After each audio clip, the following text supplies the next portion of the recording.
The campfire crackled in the darkness of the Colorado wilderness, its orange glow illuminating the solitary figure of a woman who had stopped believing in rescue weeks ago, when four shadows emerged from the surrounding pines with hunger in their eyes that had nothing to do with the rabbit she had roasting over the flames. Amelia Morrison watched the men advance, her hand sliding beneath her worn blanket toward the small Derringer pistol she kept loaded there. The September air in 1883 carried the first bite of autumn, but sweat beaded along her spine despite the chill. She had been traveling alone from Denver to Aspen, Colorado, carrying her late father's surveying maps and land claims when her horse had thrown a shoe 2 days prior. Without proper tools, she had been forced to make camp in hope someone decent would pass by on the mountain trail. These four men were not decent. "Evening, miss," the tallest one said, his beard matted with what looked like tobacco juice. "That is mighty fine company you are keeping with yourself out here. Dangerous for a woman alone." Amelia kept her voice steady, though her heart hammered against her ribs. "I appreciate your concern, gentlemen, but I'm quite well. I have supplies and expect to meet my brother tomorrow morning." It was a lie. Her brother had died of cholera 3 years ago in St. Louis. The second man, younger with a scar bisecting his left eyebrow, laughed without humor. "Brother," she says, "funny thing, we have been watching this trail for 2 days and have not seen nobody come through." "Maybe you should move along then," Amelia said, her fingers curling around the Derringer's grip. "Find someone else to bother with your protection." The third man, broad-shouldered with missing teeth, stepped closer to the fire. "Now that's not very friendly. We are just offering assistance. A woman traveling alone with all those supplies must have something worth protecting." The fourth remained silent, circling around to her left, trying to get behind her. Amelia stood slowly, keeping the blanket draped over her arm to conceal the weapon. She was 23 years old, had buried both parents within the past year, and had traveled 800 miles alone to claim the land her father had staked before consumption took him. She would not die here in the dirt at the hands of road scum. "I am going to ask you once more to leave," she said, her voice dropping to something cold and final. The tall one grinned, revealing brown teeth. "And if we do not?" The crack of a rifle shot split the night air. All four men froze. Amelia's breath caught. The bullet had struck a rock near the tall man's boot, sending sparks flying. The report echoed off the surrounding mountains, and in its wake came the steady sound of bootsteps approaching from the darkness beyond her firelight. "The lady asked you to leave." The voice was deep, calm, and carried the kind of authority that came from men who did not need to raise their voices to be heard. "I suggest you listen." A cowboy emerged from the shadows, his rifle held casually but ready across his chest. He was tall, probably 6 feet, with dark hair that touched his collar beneath his wide-brimmed hat. His duster coat was dusty from travel, and his face bore the weathered look of someone who spent his days under the sun. What struck Amelia most was his eyes, pale blue even in the firelight, and completely devoid of fear. "This is not your business, friend," the tall man said, but his voice had lost its confidence. The cowboy stopped at the edge of the firelight, his presence seeming to fill the small clearing. "I am making it my business. You have about 10 seconds to clear out before I stop being polite about it." The scarred man's hand moved toward his sidearm. The cowboy's rifle came up so fast, Amelia barely tracked the movement, the barrel now pointing directly at the scarred man's chest. "I would not," the cowboy said softly. The silence stretched. Amelia could hear her own heartbeat, could see the calculation happening behind the men's eyes. They were 4 against 1, but the cowboy's stillness spoke of someone who had been in this situation before and survived. Finally, the tall man spat into the dirt. "Come on, the woman is not worth the trouble anyway." They backed away slowly, keeping their hands visible, and within moments had disappeared into the darkness. Amelia listened to their footsteps fade, heard the distant whinny of horses, and then the sound of hooves moving away down the trail. Only then did the cowboy lower his rifle. Amelia realized she was still gripping the Derringer beneath her blanket. She let out a shaky breath and carefully set the small pistol on her bedroll. "Thank you," she managed. "I had a gun, but 4 against 1. Those were not odds I wanted to test." The cowboy nodded, his gaze sweeping the perimeter of her camp before settling on her. "Franklin Irving, miss. I have been tracking that group since Leadville. They robbed a supply wagon 3 days back, killed the driver. I lost their trail yesterday in a creek bed, but I heard voices and thought I would investigate. Amelia Morrison, she gestured to the fire. I do not have much, but you are welcome to what I have. It is the least I can offer for you, likely saving my life. Franklin hesitated, then nodded and moved to the opposite side of the fire. He sat with his back to a large boulder, positioning himself so he could watch the trail. Up close, Amelia could see he was young, probably only a few years older than herself, with a strong jaw and the kind of lean strength that came from hard work rather than leisure. You are heading to Aspen? He asked, noticing the direction her camp faced. I am. My father staked claims there before he died. I have the papers and maps. I plan to settle the land, maybe open a surveying business. He taught me everything he knew. She pulled the rabbit from the fire, testing its readiness. What about you? Are you a lawman? Not officially. I work cattle mostly, but I knew the man they killed, Sam Peterson. He had a wife and 3 children waiting for him in Aspen. When I heard what happened, I offered to track them down. Franklin's jaw tightened. The sheriff in Leadville said it was not worth the manpower for one dead freighter. Amelia divided the rabbit onto 2 tin plates and handed one across the fire. So you're doing it for free? I'm doing it because it is right. They ate in silence for a while, Amelia stealing glances at this man who had appeared like something from the adventure novels she had read as a girl. Franklin Irving had the look of someone who had seen hardship but had not let it make him cruel. His hands were scarred and calloused, his clothing worn but clean. He ate slowly, methodically, like a man accustomed to rationing supplies. Your horse threw a shoe? Franklin asked, nodding toward where her mare was picketed beyond the firelight. 2 days ago. I do not have the tools to replace it, and I did not want to lame her by continuing. I was hoping someone would come along with proper equipment. Franklin set his plate aside and stood. I have tools. Let me take a look. Amelia followed him to where her bay mare stood, grateful for something to do besides replaying the encounter with those 4 men in her mind. Franklin examined the horse's hoof with gentle efficiency, his fingers checking for tenderness or damage. She is fine. The shoe came loose clean, and there is no splitting. You did right to stop. He glanced back toward the trail where the men had disappeared. But you cannot stay here. Those men might circle back with reinforcements, or they might decide to wait until dawn and try again. I cannot ride her without a shoe, not over this rocky terrain. I can replace it tonight.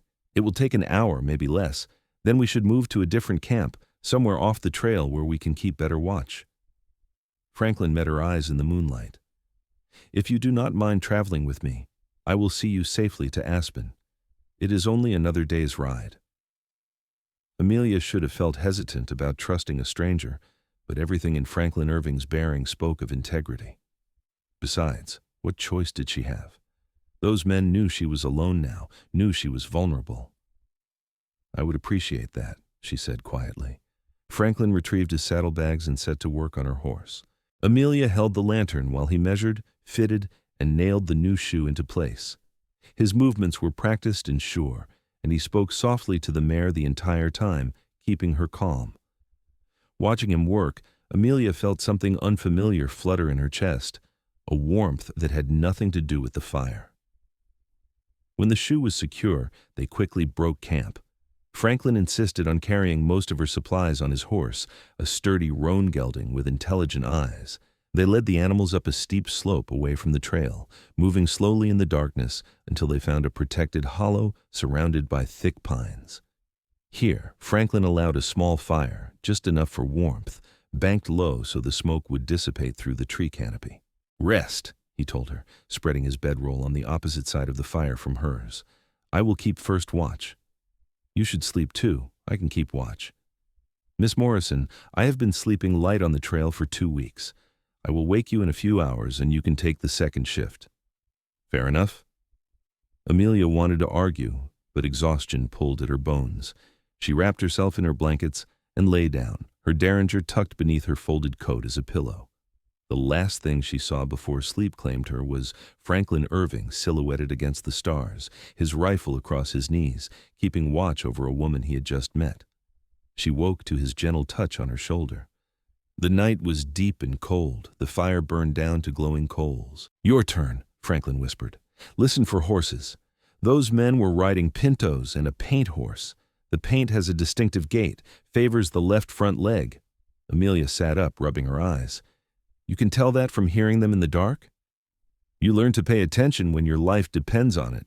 Franklin handed her his rifle. "Do you know how to use one of these?" "My father taught me. I'm better with a pistol, but I can manage." Franklin settled into his own bedroll, tipping his hat over his eyes. Within minutes, his breathing had evened into sleep. Amelia held the rifle across her lap and watched the darkness, listening to the night sounds of the Colorado mountains. An owl called somewhere to the north. Small creatures rustled in the underbrush. The horses shifted and breathed steadily where they were picketed. She found herself watching Franklin as he slept. Even in rest, there was a readiness about him, as though he could spring awake at the first sign of danger. What kind of life had he led to develop such instincts? What had brought him to this trail at exactly the right moment to save her? Fate, perhaps. Or simply the brutal mathematics of the frontier, where lives intersected by chance and survival often depended on split-second decisions.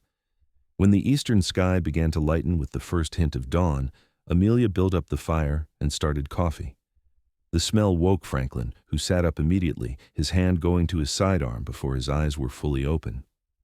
When he saw her calmly tending the fire, he relaxed and pushed his hat back. "Anything?" he asked. "Quiet all night. I think they really did move on." "Maybe."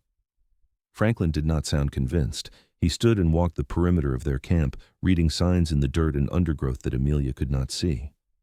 When he returned, he accepted the coffee she offered with a nod of thanks. "We should make Aspen by evening if we leave within the hour," he said. "The trail gets easier once we are past the next ridge." They ate a cold breakfast of hardtack and jerky, then packed up camp. As they prepared to leave, Franklin paused and looked at her with an expression she could not quite read.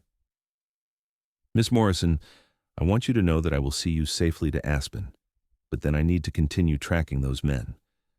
I gave Mrs. Peterson my word I would bring them to justice, and I intend to keep it."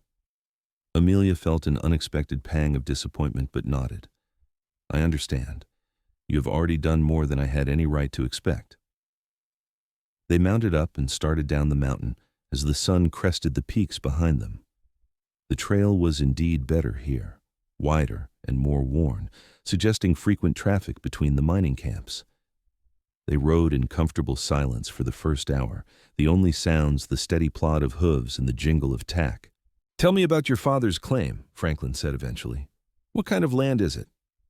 Amelia pulled the folded map from her saddlebag and moved her horse closer so Franklin could see. 20 acres on the western edge of town, near where Castle Creek meets the Roaring Fork River. He surveyed it 2 years ago, said the location was perfect for a business, close enough to town for customers but with enough space for a proper homestead. Franklin studied the map, his eyes tracing the elevation lines and property markers. "That is good land. The creek access alone makes it valuable. You have the deed filed?" "Filed and paid in full. My father was meticulous about such things." She refolded the map carefully. "What about you? Do you have land somewhere?" "A section up near Steamboat Springs. Nothing fancy, just 160 acres under the Homestead Act. I've been proving it up these past 3 years, running a small herd. Was planning to head back after this business with Peterson's killers is finished." He glanced at her. "It is a hard life, ranching alone." "Most things worth doing are hard," Amelia replied. Franklin's mouth curved in what might have been the start of a smile. "I suppose that is true." They stopped at midday to water the horses at a creek. Amelia knelt beside the clear water and splashed her face, grateful for the cool relief. When she looked up, Franklin was watching the trail behind them with narrowed eyes. "What is it?" she asked, her hand instinctively moving toward her pistol. "Not sure. Thought I saw dust on the lower trail. Could be another traveler, could be nothing." He continued to watch for another minute, then shook his head. "We should keep moving." They remounted and pushed on, Franklin setting a faster pace now. Amelia did not complain, though the long ride was beginning to make her muscles ache. She had spent the past months traveling, but always with rest stops and inns. This hard riding through mountain terrain was different. The afternoon wore on, and the peaks around them began to open up into the broader valley where Aspen nestled. Amelia could smell the change in the air, the scent of pine giving way to the earthy smell of mining operations and civilization. "Almost there," Franklin said, pointing to where smoke rose in the distance. "That is the stamp mills. Town is just beyond." But before they could descend the final slope, Franklin suddenly held up his hand and reined his horse to a stop. Amelia halted beside him, following his gaze. 4 riders were emerging from a stand of aspens ahead, blocking the trail. "The same men?" Amelia whispered, though she already knew the answer. "The same," Franklin's voice was grim. "They must have circled ahead during the night, waited for us to come to them." The tall man with the matted beard urged his horse forward, a rifle now visible across his saddle. "Told you boys he would be bringing her into town. Easier to wait than to fight in the dark." Franklin's hand rested casually on his thigh, inches from his holstered pistol. "You have made a mistake coming back. 4 against 1, cowboy. We like these odds better." "You're forgetting the woman. She is armed too." Franklin's voice remained calm, almost conversational. "And we are within earshot of town now. Gunfire will bring help running." The scarred man laughed. "Maybe, but you will both be dead before help arrives. Now, we can do this easy or hard. The woman hands over whatever valuables she is carrying, and you ride away. Nobody has to die." Amelia felt Franklin tense beside her. His next words were pitched low, meant only for her. "When I move, you run. Straight down that trail to town. Do not look back. I am not leaving you to fight them alone. Miss Morrison, this is not the time to argue." But before either of them could act, a new voice called out from the trees above the trail. "Federal Marshal, all of you drop your weapons and put your hands where I can see them." A man emerged from the tree line, a badge glinting on his vest, his rifle trained on the 4 road agents. Behind him came 2 more armed men, one wearing a deputy's star. The tall man's face went pale. "We were just having a conversation, Marshal." "The conversation is over. I have been tracking you 4 since you murdered Sam Peterson outside Leadville. You are all under arrest for robbery and murder." The marshal's rifle did not waver. "Drop your guns, now." For a moment, Amelia thought the men might try to fight. Then the scarred man slowly pulled his pistol with 2 fingers and dropped it. The others followed suit. The marshal and his deputies moved in quickly, disarming and binding the men with practiced efficiency. The marshal approached Franklin and Amelia. He was an older man, probably in his 50s, with gray threading his beard and the weathered look of someone who had spent decades enforcing law in rough country. "Franklin Irving?" the marshal asked. "Yes, sir." "Heard you were tracking these men. Sheriff in Leadville sent word. I appreciate you keeping them occupied, but this is federal jurisdiction now. We will take them in." He glanced at Amelia. "Miss, are you hurt?" "No, Marshal. Thanks to Mr. Irving." The marshal nodded. "You folks continue on to Aspen. I will need statements from both of you once we get these men secured, but that can wait until tomorrow." As the marshal and his deputies led the 4 men away in chains, Amelia released a breath she had not realized she was holding. Franklin remained tense until the group was out of sight, then finally relaxed. "Well," he said, "that could have gone worse." Amelia found herself laughing, a slightly hysterical edge to the sound. That is one way to put it. They continued down into Aspen as the sun began to set, painting the mountains in shades of gold and amber. The town was larger than Amelia had expected, bustling with activity from the silver mines that had transformed it from a small settlement into a booming center of commerce. Buildings lined the main street, a mix of rough lumber construction and more permanent brick structures. People crowded the boardwalks, and the sound of piano music drifted from several saloons. "Where are you planning to stay?" Franklin asked as they rode slowly down the main thoroughfare. "I suppose I should find a hotel. I need to present my papers at the land office tomorrow, see about taking possession of the property." Franklin guided his horse toward a respectable-looking building with a sign reading Mountain View Hotel. "This place is run by a widow named Mrs. Chen. She is fair and keeps a clean establishment." They dismounted and Franklin helped Amelia unload her belongings. A small Chinese woman emerged from the hotel, her face breaking into a smile when she saw Franklin. "Mr. Irving, you have been gone many weeks. I was beginning to worry." "Hello, Mrs. Chen. I have been working up north. This is Miss Morrison. She needs a room, preferably one that locks securely. Mrs. Chen's sharp eyes took in Amelia's dusty traveling clothes and tired face. Of course. Come, miss. I have a nice room on the second floor, very safe. And you, Mr. Irving, will you be staying as well? Just for tonight. I need to settle my horse and report to the marshal tomorrow. Mrs. Chen showed Amelia to a small but immaculately clean room with a real bed, wash basin, and a window overlooking the street. After the woman left, Amelia sank onto the bed and closed her eyes, hardly able to believe she had finally arrived. A knock at the door made her eyes snap open. Franklin stood in the hallway, hat in hand. I wanted to make sure you were settled, he said. Tomorrow I can take you to the land office if you would like. I know the clerk and he can help expedite the paperwork. Thank you. For everything. I do not know what would have happened if you had not found me last night. Franklin looked uncomfortable with the gratitude. You would have managed. You were tougher than those men gave you credit for. Maybe, but I am glad I did not have to find out. Amelia hesitated, then asked, Will you leave immediately after you speak with the marshal? I had planned to. My ranch needs tending, and I have been gone longer than I intended. He met her eyes. But maybe I could stay a few days, make sure you get established, that there are no more problems. The warmth in Amelia's chest bloomed into something stronger. I would like that, Franklin nodded, a faint color rising in his weathered cheeks. Well then, good night, Miss Morrison. Amelia. Please, call me Amelia. Amelia. He said her name carefully, as though testing the weight of it. Good night. After he left, Amelia washed the trail dust from her face and hands, then lay down on the bed fully clothed.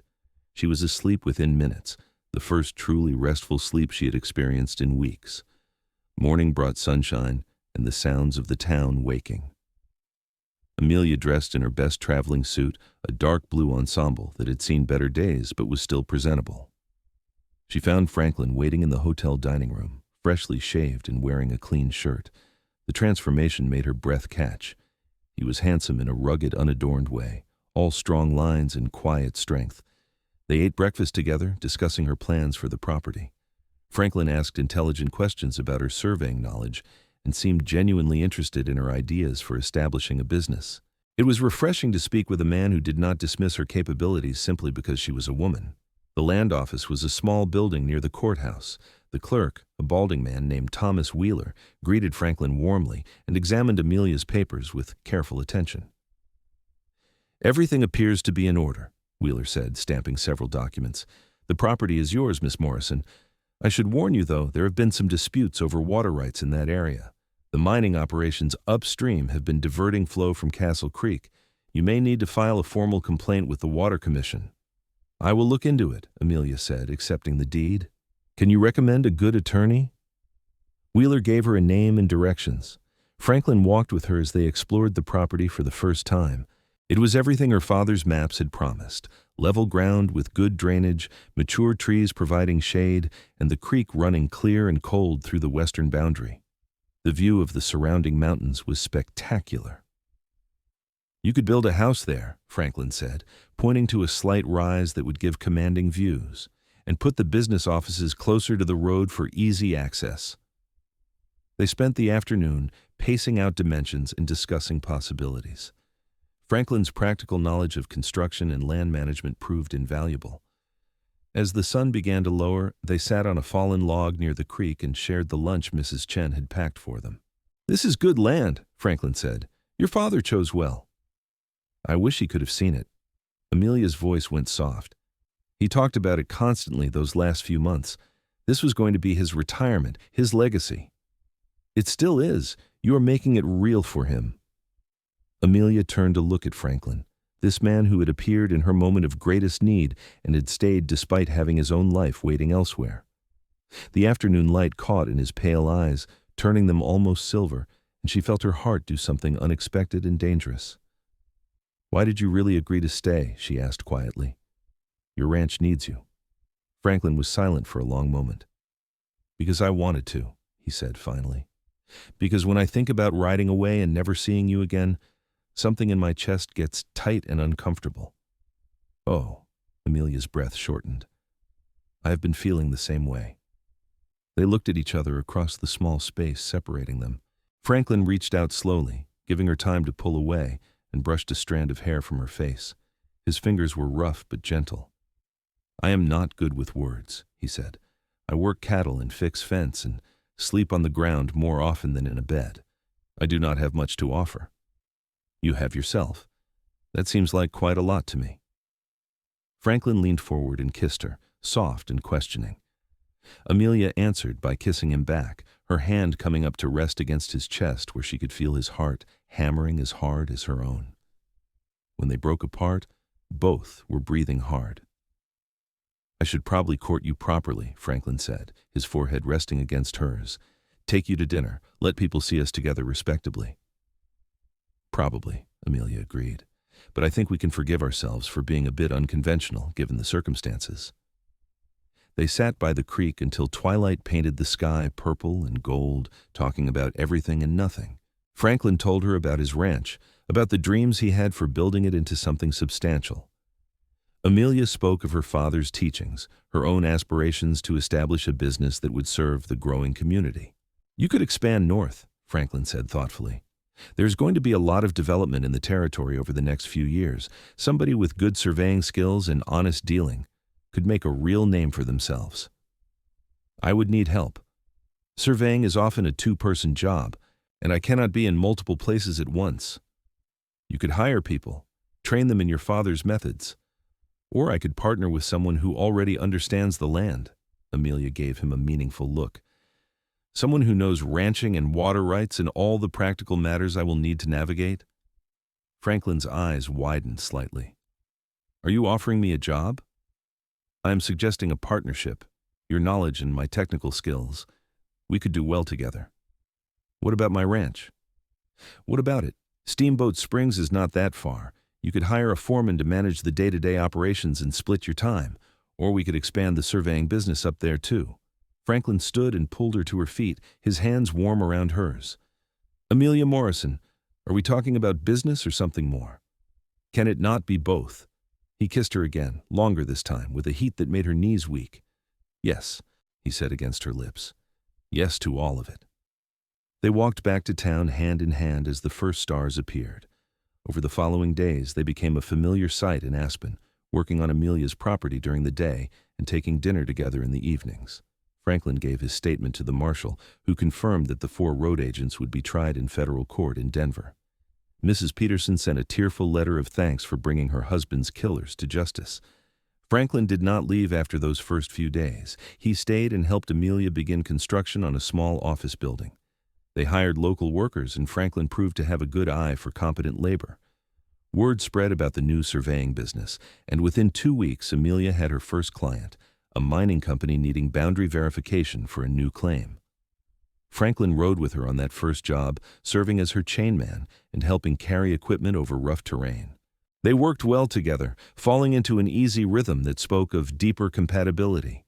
The mining foreman was initially skeptical of a female surveyor, but changed his tune when Amelia's measurements proved accurate to the inch. "You were right," Amelia told Franklin as they rode back to town. "We do make a good team." "In more ways than one," Franklin agreed.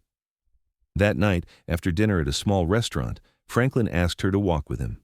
They strolled through the quiet streets until they reached a small park overlooking the river. The September night was cool, and Franklin draped his coat over her shoulders without asking. "I have been thinking," he began, his voice uncharacteristically nervous, "about partnerships and futures and all the things we've been talking around for the past 2 weeks." Amelia's heart began to pound. "Yes? I am not a man who knows fancy speeches, but I know that in the 26 years I have been alive, I have never met anyone who makes me feel the way you do. You are smart and brave and stubborn in all the best ways. When I look ahead, I cannot imagine doing it without you." He pulled a small box from his pocket and opened it to reveal a simple gold band with a small, clear stone. "This was my mother's ring. She died when I was 12. And my father gave it to me before he passed 3 years ago. He said to save it for someone worth the keeping." Franklin took a breath. "Amelia Morrison, will you marry me?" Amelia felt tears prick her eyes. "Yes, absolutely yes." He slipped the ring onto her finger with trembling hands, then pulled her into an embrace that lifted her off her feet. They stood there under the stars, holding each other and laughing with the pure joy of it. "When?" Franklin asked. "How soon can we do this properly?" "As soon as you like. I'm not a woman who needs elaborate preparations." 2 weeks? That will give me time to send word to my foreman and arrange things at the ranch. We can get married here and then travel up to Steamboat Springs so you can see the property." 2 weeks is perfect. They were married on a golden October afternoon in the small church on the edge of Aspen. Mrs. Chen served as Amelia's witness, and the marshal stood up for Franklin. Amelia wore a simple cream-colored dress she had purchased from the town's dressmaker, and Franklin wore his best suit, his hair slicked back and his boots polished to a high shine. The ceremony was brief, but heartfelt. When the minister pronounced them husband and wife, Franklin kissed her with such tenderness that several of the assembled guests wiped away tears. Afterward, there was a small reception at Mrs. Chen's hotel with food and music and toasts to the happy couple. As evening fell, Franklin and Amelia retired to a room Mrs. Chen had specially prepared. Flower petals were scattered across the bed, and candles provided warm light. Franklin closed the door and turned to his new wife with something like wonder in his eyes. "Are you happy?" he asked. "Happier than I knew I could be." They came together slowly, learning each other with gentle care. Franklin was patient and attentive, making sure Amelia felt safe and cherished. When they finally joined, it was with a rightness that felt like coming home. Afterward, they lay tangled together, Amelia's head on Franklin's chest as he stroked her hair. "I love you," she whispered into the darkness. "I love you too," Franklin replied. "I think I have from the moment I saw you standing by that fire, ready to fight the world with your little derringer." They spent 3 days in Aspen before traveling to Franklin's ranch. The journey took them through some of the most beautiful country Amelia had ever seen, high valleys where elk grazed and streams ran cold and clear. Franklin's property was everything he had described: a solid log cabin with a stone fireplace, outbuildings in good repair, and rolling pasture land where cattle grazed contentedly. His foreman, an older man named Patrick O'Malley, welcomed them warmly. "Been wondering when you would bring home a wife," Patrick said to Franklin. "The place needs a woman's touch." Over the following weeks, Amelia did indeed put her touch on the ranch. She organized the cabin, planted a kitchen garden, and even helped with some of the lighter ranch work. Franklin had been right about the operation needing oversight, but Patrick was competent and loyal, capable of handling things when Franklin needed to travel for the surveying business. They established a pattern: spending 2 weeks in Aspen handling surveying contracts, then 2 weeks at the ranch overseeing operations. It was a demanding schedule, but they thrived on the variety and challenge. Amelia's business grew steadily, and within 6 months she had hired 2 assistants and was turning away work. Spring of 1884 brought unexpected news. Amelia realized her monthly courses had stopped, and a visit to the doctor confirmed she was pregnant. Franklin received the news with stunned joy, immediately becoming overprotective and insisting she should not be climbing mountains or carrying heavy equipment. "I am pregnant, not incapacitated," Amelia protested. "Women have been having babies while doing hard work since the beginning of time." "Not my wife," Franklin said firmly. "We have staff now. Let them handle the field work while you manage the business side." They compromised. Amelia continued working, but took on less physically demanding projects. As her belly grew, she focused on training her assistants and expanding the business's reputation for quality and integrity. Franklin split his time between the ranch and Aspen, always making sure he was present for important moments. In late October, almost exactly a year after their wedding, Amelia went into labor. The delivery was long and difficult, lasting through the night and into the next day. Franklin paced outside the bedroom like a caged animal, refusing to leave despite Mrs. Chen's assurances that everything was proceeding normally. When the baby's first cry split the air, Franklin burst into the room to find Amelia exhausted but smiling, cradling a red-faced infant with a shock of dark hair. "A boy," the midwife announced. Healthy and strong, lunged from the sound of him. Franklin approached the bed slowly as though afraid he might break something. When Amelia placed the baby in his arms, his eyes filled with tears. "He is perfect," Franklin whispered. "You are both perfect." They named him Samuel Franklin Irving, after the freighter whose death had set their story in motion, and the father who continued to guide Amelia's work from beyond the grave. Samuel was a demanding baby, crying lustily when hungry and refusing to sleep for more than 2 hours at a stretch. But he brought a joy into their lives that Amelia had not known was possible. The years that followed were full and rich.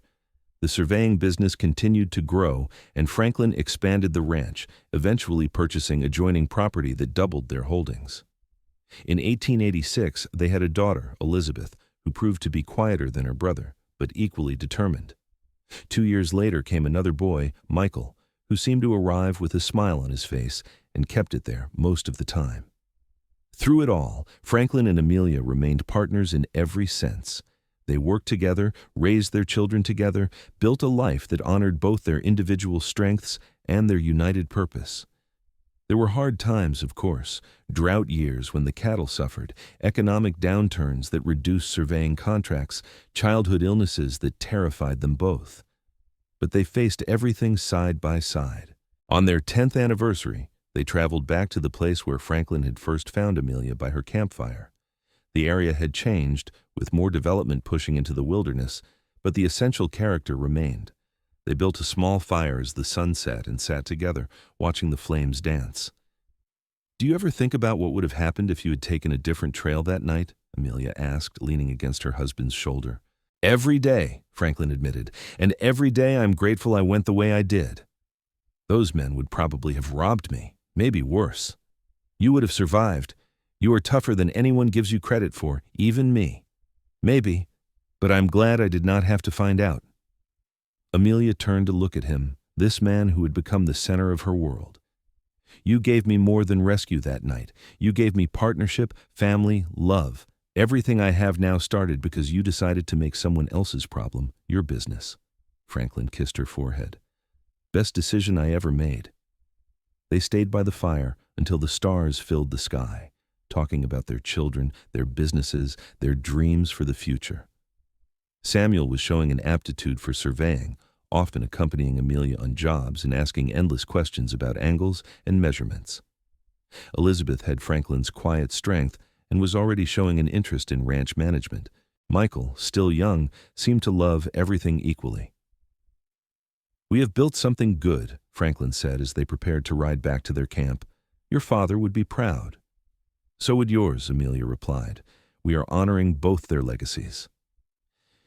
By 1893, their operation had become one of the most respected in western Colorado. Morrison Irving. Surveying services employed 8 people and had contracts throughout the territory. The ranch ran 300 head of cattle and supplied beef to mining camps and towns throughout the region. Samuel, now 8, already knew he wanted to follow his mother into surveying. Elizabeth, 6, announced her intention to become a rancher like her father. Michael, 4, changed his mind daily about what he wanted to be when he grew up. Franklin was approaching 40, his dark hair now threaded with silver at the temples. Amelia, at 33, had grown into a confident woman whose reputation for fair dealing and accurate work preceded her. They had weathered economic panics, harsh winters, and all the usual trials of frontier life. Through it all, their bond had only deepened. One evening in late summer, with all 3 children finally asleep, Franklin and Amelia sat on the porch of their Aspen home and watched the sunset paint the mountains in shades of rose and gold. "Remember when you thought you would be running this business alone?" Franklin asked, his arm around her shoulders. "I remember thinking I would have to do everything alone. Build the business, claim the land, make my way in a place where women were not always taken seriously." Amelia smiled. "You changed all that. We changed it together. You were never going to be alone, Amelia. Even if I had not come along, you would have found a way. You would have built something remarkable." "Maybe. But it would not have been as good. And it certainly would not have been as happy." Franklin pulled her closer. "Do you have regrets? Things you wish you had done differently?" "Not a single one, do you? Only that I did not meet you sooner." They sat in comfortable silence as night fell and the first stars appeared. Inside, they could hear Michael stirring, probably waking from a dream. Amelia started to rise, but Franklin waved her back down. "I will go," he said. "You have been working all day." She watched him go inside, his movements still strong and sure despite the years of hard labor. Through the window, she could see him scooping Michael into his arms, settling into the rocking chair they kept in the children's room. His deep voice drifted out, singing an old cowboy lullaby his own father had taught him. This, Amelia thought, was what she had been meant to find.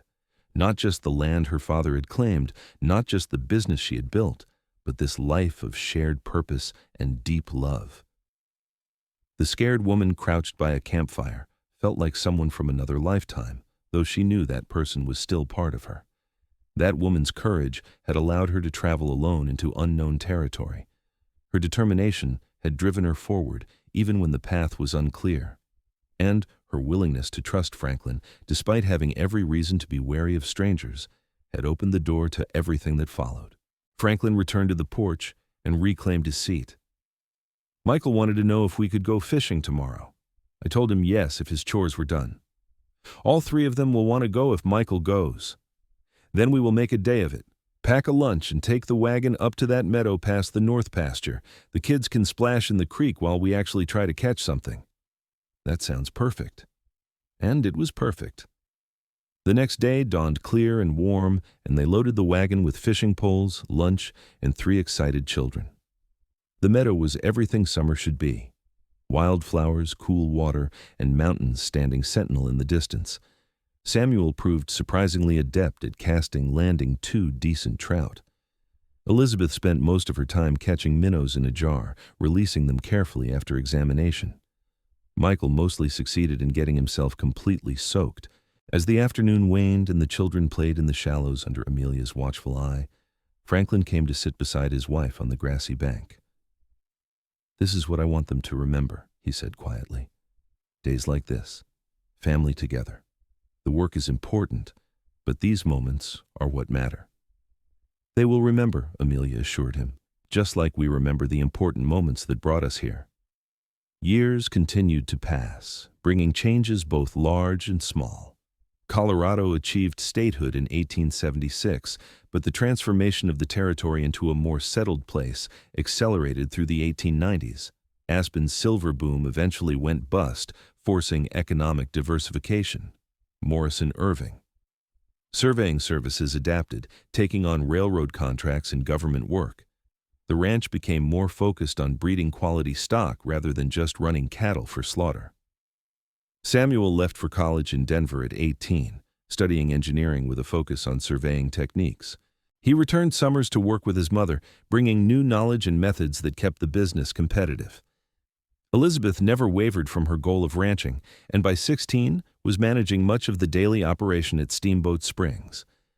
Michael discovered a talent for negotiation and began handling contract discussions for the family businesses. Franklin and Amelia found themselves in their 40s with children nearly grown and operations running smoothly enough that they could occasionally step back. They took a trip to San Francisco, marveling at the cable cars and the vast Pacific Ocean. They visited Denver for Samuel's graduation, staying in a grand hotel and attending the theater. But they always returned gratefully to the mountains, to the land they had built their life upon. On their 20th anniversary, their children conspired to recreate that first campsite where Franklin had found Amelia. They set up a tent, started a fire, and insisted their parents spend the night alone under the stars, just as they had 2 decades before. "They are romantics, all 3 of them," Amelia said, settling beside the fire with Franklin's arm around her. "I wonder where they got that." "Cannot imagine," Franklin replied, kissing her temple. 20 years, Amelia. It has gone so fast. And so slow. I feel like I have lived 3 lifetimes since that night you appeared out of the darkness. Do you still have that Derringer?" "Of course. It is in my desk drawer, still loaded. You never know when road agents might attack." Franklin laughed, the sound rich and warm. "I think we are probably safe from road agents these days. The Marshal Service has gotten much more efficient." They talked late into the night, reminiscing about their years together. The struggles and triumphs, the children's births and first steps, business successes and near failures. Through it all ran the common thread of their partnership, the absolute certainty that they were stronger together than they ever could have been apart. "What do you want for the next 20 years?" Amelia asked as the fire burned low. More of this. More time with you, watching our children build their own lives, maybe some grandchildren eventually. Simple things." Franklin paused. "What about you?" "The same, all of it. Just more time with the people I love." "That seems like something we can manage." And they did. Samuel married a clever young woman from Denver and brought her into the surveying business, eventually taking over primary management as Amelia gradually stepped back. Elizabeth married a neighboring rancher, combining their properties into one of the largest operations in northwestern Colorado. Michael, ever the entrepreneur, established a land agency that helped newcomers find property and navigate the complexities of Western settlement. Grandchildren began arriving. Samuel and his wife had twin girls. Elizabeth had 3 boys in quick succession, and Michael eventually produced a daughter who seemed to have inherited Amelia's precise mind and Franklin's steady temperament. Franklin and Amelia became the family's anchor point, the place everyone gathered for holidays and celebrations. Their Aspen home expanded over the years to accommodate the growing family, with additions built to house visiting children and grandchildren. The original cabin at the ranch became a kind of shrine, preserved as it had been when Franklin first brought Amelia there. By their 30th anniversary, both were firmly in middle age. Franklin's hair had gone completely silver, and years of outdoor work had left his face deeply lined. Amelia wore reading glasses now and moved a bit more carefully than she once had. But their love had only matured, becoming something deep and comfortable and absolutely essential. They celebrated that anniversary with all their children and grandchildren gathered at the ranch. 3 long tables were set up in the yard, groaning with food. Children ran everywhere, their laughter mixing with adult conversation. As the sun began to set, Samuel stood and called for attention. 30 years ago, our parents met under circumstances that could have ended very differently, he began. Instead, that meeting became the foundation for everything we have today. This family, these businesses, this legacy. They built it together, and they taught us that partnership and love are the most important things we can cultivate. He raised his glass. To Franklin and Amelia Irving. May their next 30 years be as blessed as their first 30. The toast was echoed by everyone present. Franklin stood, pulling Amelia up beside him. "Thank you all for being here," he said simply. "Your mother and I could not be prouder of the people you have become and the families you are building. We love you all." Later, when the guests had departed and the house was quiet again, Franklin and Amelia stood on their porch and looked out at the mountains silhouetted against the starlight. 30 years, Amelia mused. "It really has been a good life, Franklin." "The best," he agreed, "and we are not done yet." He was right. They had another decade together, watching their grandchildren grow and begin families of their own. Franklin remained active on the ranch until his late 60s, when a fall from a horse finally convinced him to let the younger generation handle the harder work. Amelia continued consulting on particularly complex surveying projects well into her 60s, her mind as sharp as ever, even as her body slowed. They were in their early 70s when Franklin's health began to fail. A persistent cough turned into pneumonia one harsh winter. He recovered, but seemed diminished afterward, content to sit by the fire and watch the snow fall rather than venture out into it. Amelia knew what was coming. They both did. But they did not speak of it directly, choosing instead to savor each remaining day. Their children and grandchildren visited frequently, filling the house with life and noise. Franklin seemed to draw strength from these visits, rallying to tell stories or offer advice. On a cold February night in 1924, with Amelia at his side and their children gathered nearby, Franklin Irving took his last breath. He was 75 years old and had lived more fully than most men twice his age. Amelia grieved deeply but without bitterness. They had been given 40 years together, a gift neither had expected when Franklin had appeared out of the darkness that long-ago night. She buried him on a hill overlooking the ranch with a simple stone that read, "Franklin Irving, 1849–1924. Beloved husband, father, and partner, he made his presence clearly known." She lived another 6 years, surrounded by family and remaining active in the surveying business as an advisor. She told stories of the old days to grandchildren and great-grandchildren, keeping alive the memory of how the West had been when she and Franklin were young. She spoke often of that night by the campfire, of the cowboy who had stepped out of the darkness and changed everything. When Amelia Morrison Irving died peacefully in her sleep at 78, she was laid to rest beside Franklin. Their children gathered at the graveside, along with dozens of grandchildren, great-grandchildren, and community members whose lives had been touched by the couple's legacy of integrity and hard work. Samuel, now elderly himself, spoke at his mother's funeral. They taught us that love is not just a feeling, but a choice, made new every day. That partnership means showing up for each other, in good times and bad, that the best legacy we can leave is not measured in land or money, but in the lives we touch and the example we set. He paused, looking out at the assembled family. Everything we have, everything we are, started with a choice my father made on a mountain trail in 1883. He could have ridden past. He could have decided someone else's trouble was not his concern. But he stopped. He helped. And in doing so, he found his purpose. The family erected a memorial on the original property where Amelia and Franklin had built their first office. It was a simple bronze plaque that read, "Here began Morrison Irving, Surveying Services, founded 1883 by Amelia Morrison Irving and Franklin Irving. They measured the land and built upon it a legacy of integrity, partnership, and enduring love." Years turned into decades, and the story of Amelia and Franklin became family legend, passed down through generations.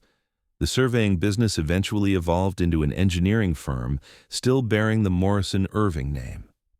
The ranch remained in the family, now one of the most respected operations in Colorado. Great-great-grandchildren walked the same hills Amelia and Franklin had walked, many of them unaware of how exceptional their ancestors' story had been. But those who knew the history understood. They knew that everything they had, every opportunity they enjoyed, could be traced back to a single night in 1883 when a cowboy made his presence clearly known, when courage and integrity converged in the Colorado wilderness and set in motion a chain of events that would echo through generations. In the end, that was the greatest legacy of all, not the land or the businesses or even the family itself, but the example of what two people could build when they chose love and partnership over fear and isolation, when they decided that someone else's danger was worth the risk of involvement, when they understood that the best things in life often begin in unexpected moments, when chance and choice intersect to create something neither person could have achieved alone. And somewhere in the mountains above Aspen, if you knew where to look, you could still find the place where that first campfire had burned. The trees had grown, the landscape had changed, but the bones of the land remained. It was a place of beginnings, where a young woman's desperate situation had been transformed by a cowboy's decision to help, where fear had given way to trust, and trust had bloomed into something rare and precious. It was, in the truest sense, where their forever had begun.